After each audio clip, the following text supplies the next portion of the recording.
Good morning everyone. जैसा कि हमने आपको बताया था कि हमारी जो नेक्स्ट वीडियो है, हम नेक्स्ट वीडियो पढ़ेंगे वो राजस्थान की जो सभ्यताएं है जो यहाँ से प्राप्त हुई है उसके बारे में पढ़ेंगे। तो आज हम राजस्थान की सभ्यताएं शुरू करने जा रहे हैं। अगर आपको वीडियो पसंद आता है तो उसको लाइक कीजिएगा, शेयर कीजिएगा जिसको ज़रूरत है, और इस तरह की वीडियो से आपको रेगुलर मिलते रहे इसके लिए चैनल को सब्सक्राइब कीजिएगा। तो देखिए, अपन इसके बाद जो है एक आधा पेपर भी सॉल्व करेंगे जो पहले वनपाल में आया हुआ है। उसमें मैथ्स के क्वेश्चन भी आएंगे, साइंस के क्वेश्चन भी आएंगे, आपको साइंस भी पढ़ाई जाएगी। तो अपन अभी सभ्यताएं पढ़ते हैं, जल्दी ही वो पेपर भी स्टार्ट हो जाएगा।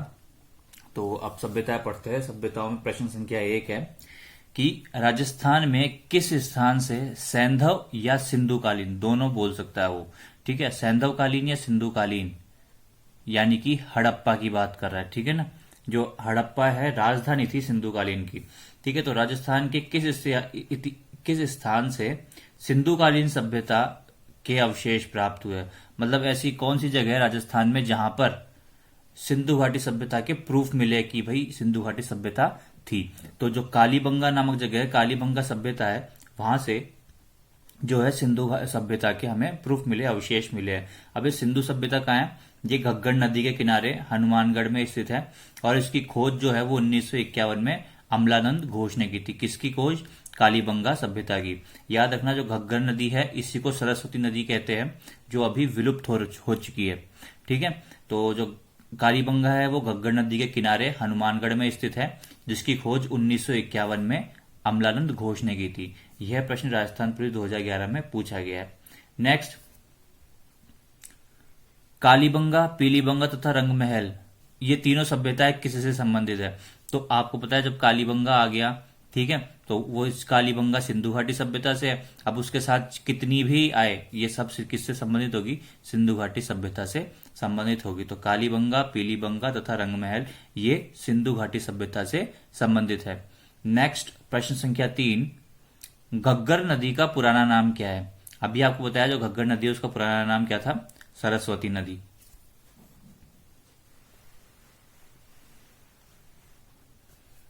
नेक्स्ट है प्रश्न संख्या 4, किस इतिहासकार ने कालीबंगा को सिंधु घाटी की तीसरी राजधानी माना है?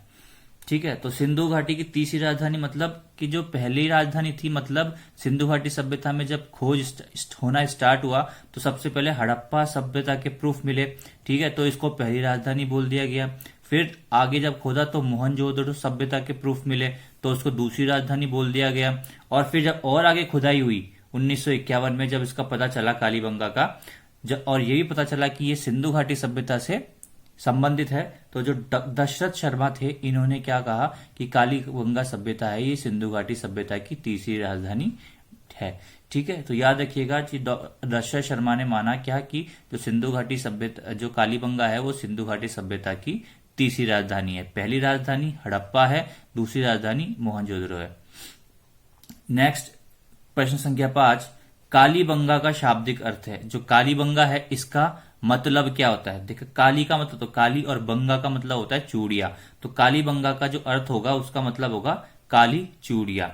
अब देखिए, जो कल क्वेश्चन आपसे जो परसों वीडियो बनाया था, जो परसों वीडियो मिला था, उसमें आपसे पूछा गया था कि सर्वप्रथम भूकंप के साक्ष्य कहां से मिले हैं? तो कालीबंगा सभ्यता से मिले हैं, और मैंने उसमें बताया भी था कि जुते हुए खेत और भूकंप के साक्ष्य सर्वप्रथम वो कालीबंगा सभ्यता से मिले हैं। इन दोनों से नहीं मिले हैं भूकंप के साक्ष्य।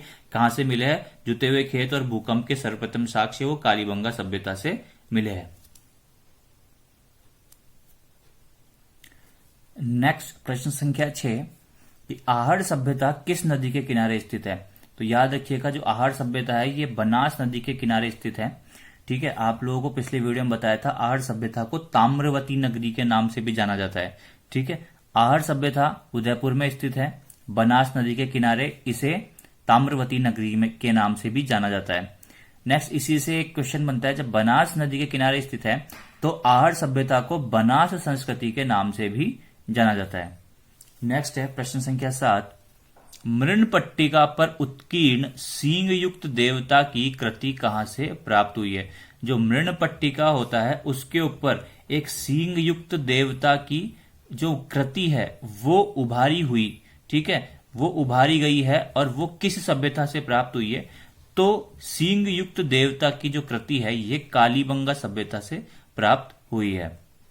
नेक्स्ट प्रश्न संख्या 8, किस जिले में आहड़ संस्कृति के अवशेष मिले? अभी आपको बताया था आहड़ संस्कृति के अवशेष उदयपुर जिले से मिले हैं।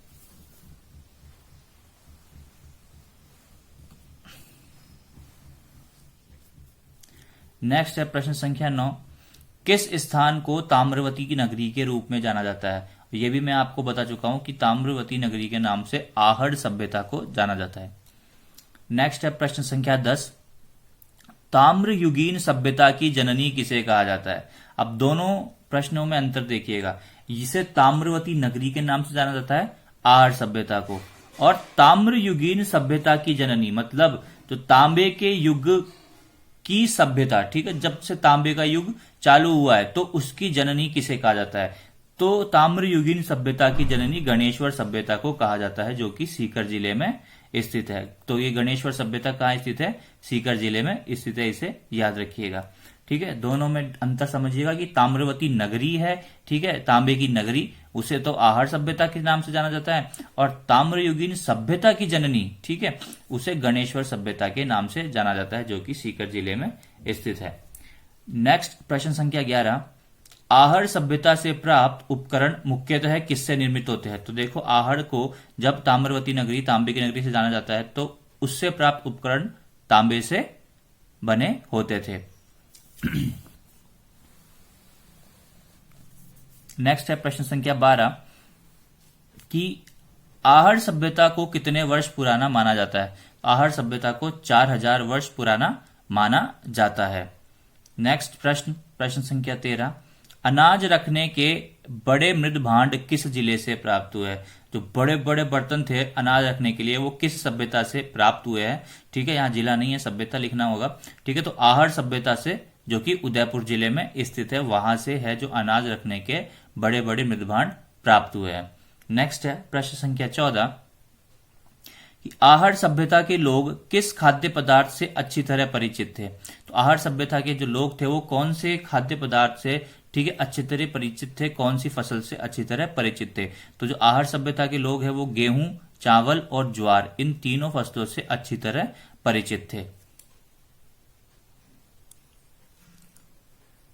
नेक्स्ट है प्रश्न संख्या 15, अब आहड़ सभ्यता की खोज कब हुई और किसने की, उसके बारे में बात करते हैं। तो प्रोफेसर HD साकलिया के निर्देशन में किस सभ्यता का उत्खनन हुआ? यहां खोज की बात नहीं हो रही है, यहां उत्खनन की बात हो रही है, ठीक है ना। तो उत्खनन का मतलब जिसके ऊपर खोज की गई, ठीक है। तो HD साकलिया के निर्देशन में, प्रोफेसर HD साकलिया के निर्देशन में जो है आहड़ सभ्यता का उत्खनन हुआ, ठीक है। और यह जो उत्खनन है, मतलब इसमें खोज है, ये सन 1961 से 1962 में हुई। अब पूछा जाता है कि इसकी खोज किसने की? तो जो अक्षय कीर्ति व्यास थे उन्होंने 1953 में इस सभ्यता की खोज की, ठीक है। तो कालीबंगा सभ्यता की खोज तो किसने की थी? ठीक है, बताइए, क्योंकि आपको बताया था अभी थोड़ी देर पहले कालीबंगा सभ्यता की खोज किसने की थी, ठीक है। तो दोनों नाम में कंफ्यूज नहीं होना है आपको। अक्षय कीर्ति व्यास ने तो किसकी खोज की थी? आहड़ सभ्यता की।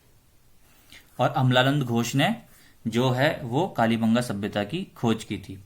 नेक्स्ट प्रश्न संख्या 16 कि आहड़ सभ्यता के लोग किस धातु से परिचित नहीं थे? देखिए, आहड़ सभ्यता के लोग तांबे से परिचित थे, लोहे से परिचित थे, लेकिन वो चांदी से परिचित नहीं थे।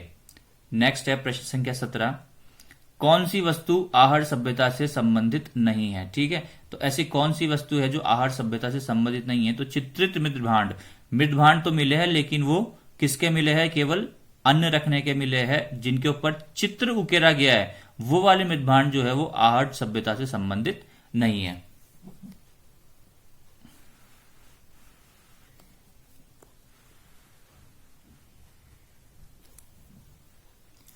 नेक्स्ट है प्रश्न संख्या 18, किस जिले में गणेश्वर इस स्थल स्थित है? यानी कि जो गणेश्वर सभ्यता है वो कौन से जिले में है? तो अभी आपको बताया था कि सीकर जिले में है, लेकिन सीकर में कहां पे है? जो नीम का थाना है, कातली नदी के किनारे जो है गणेश्वर सभ्यता स्थित है। कहां स्थित है? सीकर जिले में, नीम का थाना सीकर जिले में, कातली नदी के किनारे। नेक्स्ट प्रश्न संख्या 19, गणेश्वर सभ्यता किस काल से संबंधित है? जो गणेश्वर सभ्यता है ये ताम्र पाषाण काल से संबंधित है। नेक्स्ट प्रश्न संख्या 20, बौद्ध धर्म से संबंधित पुरातत्व अवशेष कहां से मिले हैं? देखिए, अगर सम्राट अशोक की बात की जाए, ठीक है, तो वो सारी चीजें जो है वो बैराट सभ्यता से हमें प्राप्त हुए। ठीक है, तो अब जो सम्राट अशोक था वो भी बौद्ध धर्म उसने बाद में अपना लिया था, तो कलिंग के युद्ध के बाद। तो बौद्ध धर्म से संबंधित पुरातत्व अवशेष जो है वो हमें बैराट सभ्यता से प्राप्त हुए। और जो सम्राट अशोक था वो मौर्य था, तो मौर्य काल के अवशेष भी हमें कहां से प्राप्त हुए? बैराट सभ्यता से प्राप्त हुए। नेक्स्ट प्रश्न संख्या 21, बैराट सभ्यता में प्रथम उत्खनन किसके नेतृत्व में किया गया? तो बैराट सभ्यता में पहली बार जो उत्खनन था वो किसके नेतृत्व में किया गया था? तो दयाराम साहनी के नेतृत्व में 1936 में किया गया था। अब देखिए प्रश्न संख्या 22, इंपॉर्टेंट प्रश्न बनता है कि भाब्रू का शिलालेख किस सभ्यता से प्राप्त है? देखिए, भाब्रू का नाम याद रखना, ये सम्राट अशोक का शिलालेख है। ठीक है, जो चक्रवर्ती सम्राट अशोक था उसका शिलालेख है ये। तो और अगर चक्रवर्ती अशोक सम्राट का शिलालेख है तो बैराट सभ्यता से मिला होगा। तो जो भाब्रू का शिलालेख है वो बैराट सभ्यता से मिला है और यह सम्राट अशोक से संबंधित शिलालेख है। आप जो है एक कॉपी और एक पेन लेके बैठ जाया कीजिए और अपनी कॉपी में लिख लिया कीजिए वीडियो को पॉज कर करके, अगर कोई चीज समझ में ना आए आपको। नेक्स्ट है प्रश्न संख्या 23 कि राज्य के किस प्राचीन क्षेत्र में शैल चित्रकला के प्रमाण मिले? तो जो राजस्थान है तो उसमें शैल चित्रकला के प्रमाण किस प्राचीन क्षेत्र से मिले? तो जो बैराट सभ्यता है उससे जो है वो शैल चित्रकला के प्रमाण मिले हैं।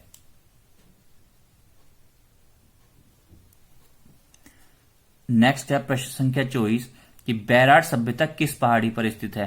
तो जो बैराट सभ्यता है ये बीजक की डूंगरी पर या बीजक की पहाड़ी, कुछ भी बोल सकते हैं आप। तो जो बैराट सभ्यता है ये बीजक की पहाड़ी पर स्थित है। और जो बैराट सभ्यता है ये राजस्थान के जो अभी प्रेजेंट में विराट नगर के नाम से जाना जाता है और ये जयपुर में आता है। इसको अलवर में टिक मत कर दीजिएगा, ठीक है, अलवर के पास है लेकिन ये जयपुर में आता है। नेक्स्ट प्रश्न संख्या 25 बहुत ही इंपॉर्टेंट प्रश्न है कि भाब्रू का शिलालेख किसने खोजा था? तो जो भाब्रू का शिलालेख है वो बैराट सभ्यता से प्राप्त हुआ है। ये कैप्टन बर्ट ने खोजा था 1837 में बीजक की डूंगरी पर, बीजक की पहाड़ी पर। जब है ही वहां पे तो खोजा भी वहीं पे गया होगा। और वर्तमान में जो यह शिलालेख है ये कोलकाता में स्थित है। ठीक है, कोलकाता के म्यूजियम में ये शिलालेख वर्तमान में स्थित है, जो भाब्रू का शिलालेख है। नेक्स्ट प्रश्न संख्या 26, राजस्थान में राजा मेनांडर की मुद्राएं कहां से प्राप्त हुई है? तो कोई राजा रहा होगा मेनांडर, उसकी मुद्राएं कहां से प्राप्त हुई है? तो जो विराट नगर है बैराट, वहां से जो है राजा मेनांडर की मुद्राएं प्राप्त हुई है।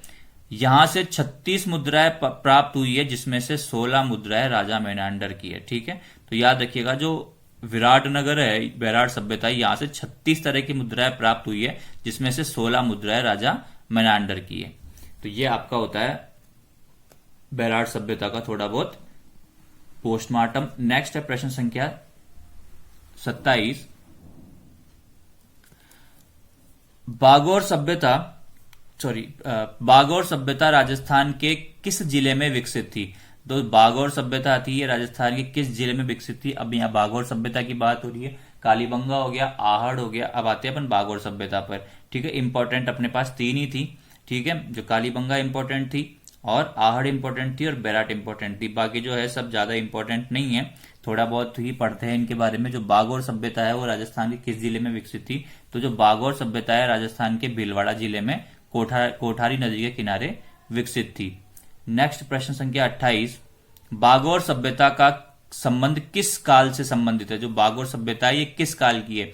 जैसे अभी जो आपके पास बैराट सभ्यता थी ये वो आहड़ सभ्यता थी, ये किस काल से थी? और जो अब ये बागौर सभ्यता है ये मध्य पाषाण काल से संबंधित थी। नेक्स्ट है प्रश्न संख्या 29, पुरा उत्खनन स्थल बागौर एवं नाडोल किन जिलों में स्थित है? ठीक है, अब ये देखिए याद रखिएगा जो बागौर है वहां से बागौर की सभ्यता मिली है जो भीलवाड़ा में स्थित है। तो पुरा उत्खनन स्थल बागौर जो है वो भीलवाड़ा में स्थित है। और जो नाडोल सभ्यता है ये पाली से मिली है, तो इसका इस उत्खनन स्थल बाली में स्थित है। ठीक है, तो ये प्रश्न पूछा गया था 3rd ग्रेड शिक्षक भर्ती में।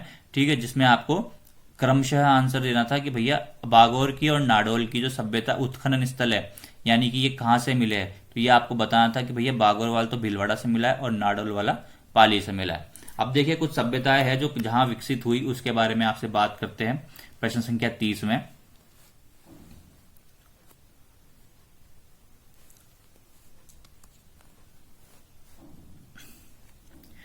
कि जो गिलुंड सभ्यता है ये किस जिले में विकसित थी? जो गिलुंड सभ्यता राजसमंद जिले में विकसित थी। नोह सभ्यता ये भरतपुर जिले में विकसित थी। रंगमहल सभ्यता अभी आपको बताया था, ठीक है, जो कालीबंगा, पीलीबंगा और रंगमहल ये तीनों के तीनों किससे संबंधित थी? सिंधु घाटी सभ्यता से संबंधित थी। तो रंगमहल सभ्यता है वो हनुमानगढ़ जिले में विकसित थी। अब यहां चक्कर पड़ता है, तो जोधपुरा सभ्यता है, तो गलती से क्या है, जोधपुरा का नाम सुनकर बच्चे जोधपुर को टिक कर देते हैं, ठीक है। तो जोधपुरा सभ्यता थी वो जयपुर में साबी नदी के तट पर विकसित थी, ठीक है। और ये जो प्रश्न है ये JEN 2016 में पूछा गया था, ठीक है। तो बच्चे क्या जोधपुरा देख के जोधपुर टिक कर देते हैं। नेक्स्ट है नगरीय सभ्यता कहां विकसित थी? तो नगरीय सभ्यता वो चित्तौड़गढ़ में विकसित थी। फिर बालाथल सभ्यता थी जो कि उदयपुर में विकसित थी, ठीक है। तो ये कुछ सभ्यताएं हैं जो जहां पे विकसित थी, अपने को याद रखना है। दोबारा देखते हैं, गिलुंड सभ्यता राजसमंद, नोह सभ्यता भरतपुर, रंगमहल सभ्यता हनुमानगढ़, जोधपुरा सभ्यता इंपॉर्टेंट जयपुर में साबी नदी के तट पर, नगरीय सभ्यता चित्तौड़गढ़ और बालाथल सभ्यता उदयपुर। नेक्स्ट है प्रश्न संख्या 31, ताम्रयुगीन झाड़ोल सभ्यता, ये सह नहीं है जय है, ठीक है, झंडे वाला। तो ताम्रयुगीन झाड़ोल सभ्यता कहां स्थित है? तो झाड़ोल जो सभ्यता है ये उदयपुर जिले में स्थित है। नेक्स्ट प्रश्न संख्या 32, बालाथल सभ्यता जो कि उदयपुर में मिली है, तो बालाथल सभ्यता का उत्खनन किसने किया था? तो बालाथल सभ्यता का उत्खनन VN मिश्रा ने किया था 1993 में। अब इसमें जो है एक प्रश्न पूछा गया था पहले एग्जाम में कि ऐसी कौन सी सभ्यता है जिसमें 11 कमरों का विशाल भवन पाया जाता है, ठीक है। तो जो बालाथल सभ्यता थी इस सभ्यता में 11 कमरों का एक विशाल भवन पाया गया था। नेक्स्ट प्रश्न संख्या 33 है कि बालाथल सभ्यता जो कि उदयपुर जिले से मिली है यह किस काल से संबंधित है? तो जो बालाथल सभ्यता है ये ताम्र पाषाणिक काल से संबंधित है। देखिए उसी तरह का प्रश्न आ गया जो अभी आपसे पूछा गया था कि गणेश्वर सभ्यता कौन से काल से संबंधित है? तो गणेश्वर सभ्यता थी वो कौन से काल से संबंधित थी? ताम्र पाषाण काल से। उसके बाद अब बालाथल सभ्यता की बात कर रहा है वो किससे संबंधित है?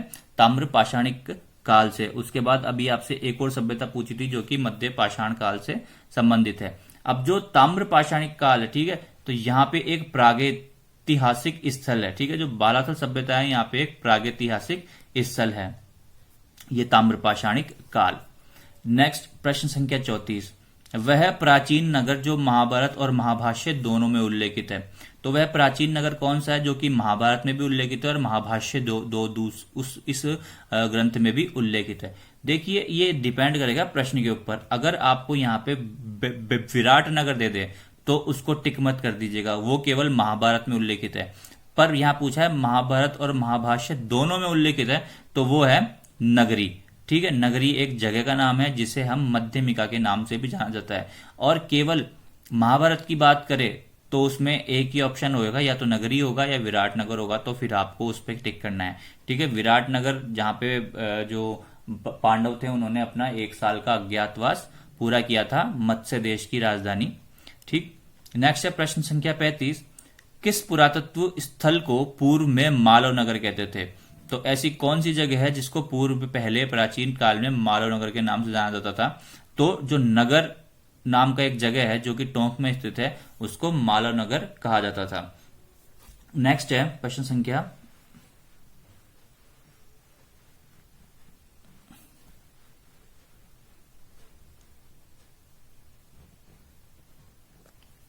36, सुनारी सभ्यता कहां स्थित है? तो सुनारी सभ्यता झुंझुनू में स्थित है। नेक्स्ट प्रश्न संख्या 37, निम्न में से ताम्रयुगीन सभ्यता नहीं है। देखिए अब ये 2 प्रश्न इस तरह के, ये पहले के पूछे हुए प्रश्न है, ठीक है। तो जैसे आपसे पूछता है कि ये कौन सा सही है, नहीं है, कौन सा सही है, 4 ऑप्शन दे देगा, उसमें से एक पे टिक करना होता है। तो ये प्रश्न पूछा गया था कि निम्न में से ताम्रयुगीन सभ्यता नहीं है। अब ताम्रयुगीन का मतलब जो तांबे की सभ्यता नहीं है वो आपको बताना है। तो आहड़ है ये तो खुद ही ताम्रयुगीन है। गणेश्वर, ठीक है, ये भी ताम्रयुगीन सभ्यता की जननी है, ठीक है। तो ये दो तो ऑप्शन हो नहीं सकते। अब बात आती है गिलुंड और बैराट की। ठीक है। तो जो ये गिलुंड है ना, ये जो है ये ताम्रयुगीन सभ्यता है, जबकि बैराठ ताम्रयुगीन सभ्यता नहीं है। तो इसको आपको याद रखना पड़ेगा। आहट तो ताम्रयुगीन नगरी हो गई, ठीक है, और गणेश्वर सभ्यता है ये ताम्रयुगीन सभ्यता की जननी हो गई। तो ये दो तो सही है, मतलब ये तो ताम्रयुगीन सभ्यता है, लेकिन इन दोनों में कंफ्यूजन होता है। तो गिलुंड भी थी जो ये भी ताम्रयुगीन सभ्यता थी, बैराठ सभ्यता ताम्रयुगीन सभ्यता नहीं थी, ठीक है। नेक्स्ट प्रश्न, प्रश्न संख्या 38, निम्न में से लौह युगीन सभ्यता नहीं है, जो लोहे के युग की सभ्यता है, ठीक है। तो अब प्रश्न वहीं आ जाता है, ठीक है। जो ये गिलुंड सभ्यता थी ये ताम्रयुगीन सभ्यता है, ठीक है। तो इसका ऑप्शन अपने आप ऑटोमेटिक ए टिक हो जाएगा। अब तो अगर इसका मतलब जो सुनारी, जोधपुरा और बैराठ है, ये तीनों कैसी सभ्यता हो गई? लोह युगीन सभ्यता हो गई। अब देखिए इसके लिए आपको इस तरह से जानना पड़ेगा कि जो उत्तर पूर्वी राजस्थान है वहां पर जो भी सभ्यता थी लोह युगीन सभ्यता थी, और जो दक्षिणी राजस्थान है वहां पर जो सभ्यताएं थी वो ताम्रयुगीन सभ्यताएं मानी जाती है, ठीक है। उत्तर पूर्व में मतलब जो अपना जयपुर और इधर का जो एरिया आता है, और जो दक्षिण राजस्थान है जैसे उदयपुर की तरफ का एरिया, ये माना जाता है भीलवाड़ा उदयपुर, ये माना जाता है कहाँ का? ताम्रयुगीन सभ्यता का। तो वीडियो अपना ये एंड होता है सभ्यताओं के ऊपर। अगर आपको कोई प्रश्न में दिक्कत हो तो आप कमेंट सेक्शन में पूछ सकते हैं, और अगर आपको अच्छा लगा हो तो लाइक कर दीजिएगा, शेयर कर दीजिएगा, चैनल को सब्सक्राइब जरूर कीजिएगा। अब आगे आने वाली क्लासेस जो है वो वनपाल की दृष्टि से बहुत ही इंपॉर्टेंट क्लासेस कई होने वाली है, जिसमें एक दो अपन पुराने पेपर भी सॉल्व करेंगे, और नेक्स्ट अपन साइंस भी पढ़ेंगे। पर एक बार जो है अपन नेक्स्ट 50 क्वेश्चन जीके के कल हम आपके लिए लेके आएंगे, परसों मतलब। तो अपन मिलते हैं नेक्स्ट क्लास में। Thank you.